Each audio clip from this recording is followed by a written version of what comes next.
جی جی الیا صاحب، آپ کا میں ٹائم بہت کم لوں گا کیونکہ وہ نکے مولوی نے اتنا آپ کا ٹائم لے لیا نا کہ جی میں آپ کو کیا ہی بتاؤں، اتنی دیر سے سارے جو کالرز ہیں انتظار پہ بیٹھے ہوئے ہیں اور جی وہ جاتا ہی نہیں ہے بھائی، بار بار ایک ہی بات۔ اچھا، میں سوال کا جواب جو ہے میں وہ شروع کرتا ہوں، ٹھیک ہے؟ میں آپ سے جی سوال پوچھتا ہوں۔ تو پہلا سوال میرا یہ ہے کہ ایک اعتراض کیا جاتا ہے جو کتب اربع ہے، ٹھیک ہے، جو چار کتابیں ہیں جی اہل تشیع کے نزدیک۔ تو ہوں، اس کتابوں میں یہ بات کی جاتی ہے کہ جو اس کے جو ترجمے ہوئے بھی نہیں ہیں، ٹھیک ہے، اردو میں ایک اصول کافی اور الاستبصار کا ہوا ہے، ٹھیک ہے؟ اگر میں غلط ہوں تو مجھے ہوں، بتائیے گا، ٹھیک ہے؟ اور ہوں، الاستبصار کی 120 جلدیں ہیں اور اس کو جو انہوں نے ترجمہ کر کے 12 جلدوں میں کمپائل کیا تو انہوں نے کیا ہی پھر کیا ہوگا، ٹھیک ہے؟ اس کے علاوہ اس کے اندر بھی یہ مخالفین کی طرف سے الزام لگایا جاتا ہے کہ اس کے اندر بھی اتنی زیادہ انہوں نے مطلب کہ خیانت کی ہے اردو تراجم میں، اس کے بعد انہوں نے بہت زیادہ جو ہے نا اس میں جی خیانت کی ہوئی ہے، ٹھیک ہے؟ تو اس جی کے بارے میں بھی بتائیے گا کہ انتہائی خیانت ہوئی ہوئی ہے ترجمے میں ایکسیٹرا ایکسیٹرا۔ اور اس کے بعد ایک اور یہ بات ہے کہ اہل تشیع تو علم و رجال کو مانتے ہی نہیں ہے، ٹھیک ہے؟ ان کے نزدیک اسناد سے کوئی فرق نہیں پڑتا کیونکہ معصوم کی حدیثیں ہیں کہ ہمارے کسی راوی کو ضعیف نہ کہو، ہماری جو حدیث ملے وہ لے لو، ٹھیک ہے؟ تو اگر آپ اس چیز کے قائل ہیں، اس اصول کے مطابق آپ نہج البلاغہ کو کیسے غلط کر سکتے ہیں؟ آپ تو علم و رجال کے قائل ہی کوئی نہیں ہے۔ اس کے بعد نہیں جتنی بھی ہیں جو نہیں، احادیث ہیں اس آپ کے طرح نہیں پاس، ہے، اس ٹھیک ہے؟ طرح آپ باتیں غلط کر رہے ہیں آپ۔ لیکن پہلی بات جو آپ کہہ رہے ہیں کہ ترجمے میں غلطی کی لوگوں نے، مجھے ان تراجم کا نہیں معلوم۔ دنیا میں ہر ایک سے غلطی ہو سکتا ہے، کوئی شخص اگر ترجمہ کر رہا ہے اس نے غلطی کی ہے، مجھے میں نے ترجمہ وہ نہیں دیکھتا، میں اردو نہیں کتابیں نہیں کہا جاتا پڑھتا۔ کہ دانشور چھپاتے ہیں، جان بوجھ کے خیانت اچھا، کرتے ہیں۔ جان بوجھ کے اگر کسی عالم نے ترجمہ غلط کیا تو وہ اللہ کے سامنے وہ جواب دے گا، مجھے نہیں معلوم ان باتوں کا۔ بہرحال وہ غلط کیا، وہ اگر اس سے پوچھیں وہ کہیں گا میں نے غلطی نہیں کیا، آپ کہہ رہے ہیں، بہرحال مجھے نہیں معلوم اس بات کا۔ بہرحال جہاں تک اس بات کا تعلق ہے کہ ہم علم رجال نہیں مانتے، ہمارے پاس علم رجال نہیں ہے، علم مصنفین ہے۔ مصنفین ائمہ طاہرین علیہ السلام کے زمانے میں کتب لکھ دیتے، ان کے کتابوں کے نام اور ان کے اسماء محفوظ ہیں، اور ہمارے کتب انہی کتب سے ماخوذ ہیں، اس لیے اس میں اسانید کا جو سلسلہ ہے اس کا کوئی علمی جی جی اثر نہیں ہے، علمی اثر نہیں ہے۔ اور جو بھی کتاب ان اصول سے لیا گیا ہو، یعنی ان اصول کس کو کہتے ہیں ہم؟ ان کتابوں کا اصل، محدثین کے اصطلاح میں اصل اس کتاب کو کہا جاتا ہے جس کو ائمہ طاہرین علیہ السلام کے زمانے میں لکھا گیا ہے، ٹھیک ہے نا؟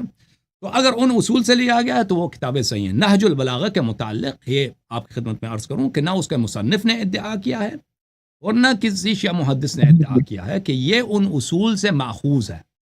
نہج البلاغہ جی جی کا مصنف جو ہے شریف رضی رحمہ اللہ، وہ ایک شاعر آدمی تھے، ادیب تھے، اور وہ ایک محدث نہیں تھے، وہ ایک متکلم تھے اور ایک ادیب تھے۔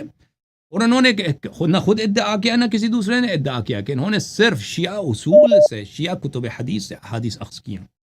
تو لہذا اگر نہج البلاغہ میں اگر کوئی ایسی حدیث، کوئی روایت ہے جو ہمیں مخالفین کے کتب سے ملتی ہیں اور شیعہ کتب سے اس کا مصدر نہیں ملتا، تو واضح بات ہے کہ یہ مخالفین سے لی گئی ہیں۔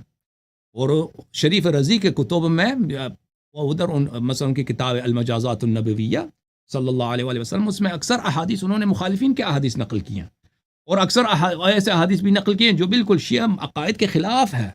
یعنی وہ شخص جو ہے وہ گرچہ ایک بڑا مقدس آدمی تھا، بڑا یہ نمازی آدمی تھا، لیکن ایک ادیب آدمی تھا، علم حدیث پہ اس کو عبور نہیں تھا بیچارے کو۔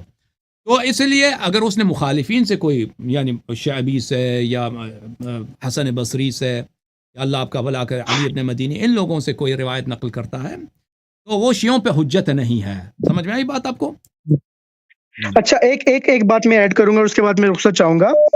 وہ چھوٹی سی بات میری یہ ہے کہ یہ بھی اس کے اوپر بہت زیادہ جو ہے وہ کیا جاتا ہے، کنٹروورسی کریٹ کی جاتی ہے کہ جو بھی ہے، جتنی بھی کتب اربع ہیں یہ تو اردو میں ٹرانسلیٹ ہی بہت کم ہوئی ہیں اور جو ہوئی ہیں وہ خیانت ہے۔ تو ہمیں یہ پھر یہ بتائیں کہ جو اہل تشیع ہیں، ٹھیک ہے، ان میں سے 95 to 96% جو یہ بر صغیر سب کانٹیننٹ کے ہیں جو یہ عربی نہیں جانتے، ٹھیک ہے؟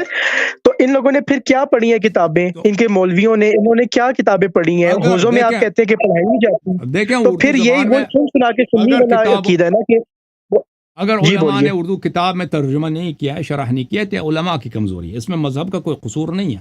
مثلا اب چائنیز زبان تو میں جو جائیں، عام جو شیعہ ہے اور بھائی اس نے تو بات پھر سنیں، اپنے بات ذاکروں سنیں، کی دین دی ہے. اب مسلمان بولیے. اتنے چائنا میں رہتے ہیں، اگر ان کے پاس بہت سارے، ابھی آپ کی کتابیں ہیں بہت سارے، مسند احمد بن حنبل ہے، یا مسند بزار ہے، یا معجم الکبیر الطبرانی، بہت بڑی کتاب ہے، ان کتابوں کا اردو میں ترجمہ نہیں ہے. تب اب ہم کہتے ہیں کہ آپ کا مذہب باطل ہے. اس سے اگر کتاب کا ترجمہ نہیں ہوا ہے تو اس کا مطلب ہے کہ شیعہ علماء جو ہے تو نکمے. ہماری صحیح اس کا سکہ تو ہوئی بھی ہے نا اردو میں.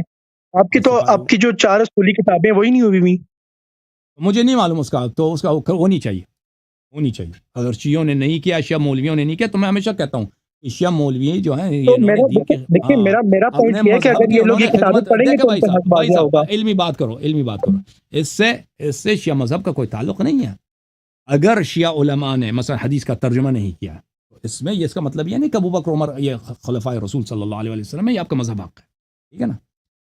آپ اس کا کوئی اس سے تعلق ہی نہیں ہے. شیعہ علماء نے مجھے نہیں معلوم، ہو سکتا ہے کیا ہو، آپ جھوٹ کہہ رہے ہیں، مجھے نہیں معلوم، میں کتابوں کو اردو زبان میں نہیں پڑھتا.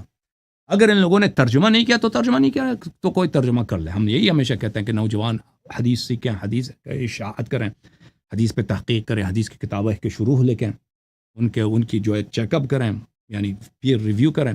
اگر اس کو کسی نے نہیں کیا ہے تو یہ آپ کہتے ہیں انہوں نے نہیں کیا، تو مجھے نہیں معلوم، کیونکہ میں اردو کتابیں نہیں پڑھتا. آپ ایسے لوگوں سے بات کریں جو اردو کتابیں پڑھتے ہیں. ہمارے ناظرین میں بہت سارے ایسے پروگرام دیکھنے والے لوگ ہیں جو کتاب پڑھتے ہیں، جن کو کتابیں پڑھنے کا شوق ہے. تو آپ ان سے بات کریں کہ کس کتاب کا ترجمہ ہوا، کس کتاب کا نہیں ہوا. اگر نہیں ہوا ہے تو ہم کہتے ہیں بری بات. میں نے کب کہا کہ شیعہ علماء جو ہیں یہ انہوں نے دین کی بڑی خدمت کی ہے. شیعہ علماء نے جو خدمت جماعت عمریہ کی، شیعہ علماء نے کی ہے، نہیں کیا وہ خود عمریہ کے علماء نے نہیں کیا. ٹھیک ہے نا؟ کیونکہ شیعہ علماء ہی ہیں کہ وہ اہل بیت علیہ الصلوۃ والسلام کے دلائل ائمہ کو، دلائل امامت کو چھپاتے ہیں اور اپنی مذہب کا دفاع نہیں کرتے، اس طرح سے اس کو پیش ہی نہیں کرتے جس طرح ہمارا مذہب ہے. تو بات ہی آپ کی عجیب ہے. میں آپ سے کیا کہوں.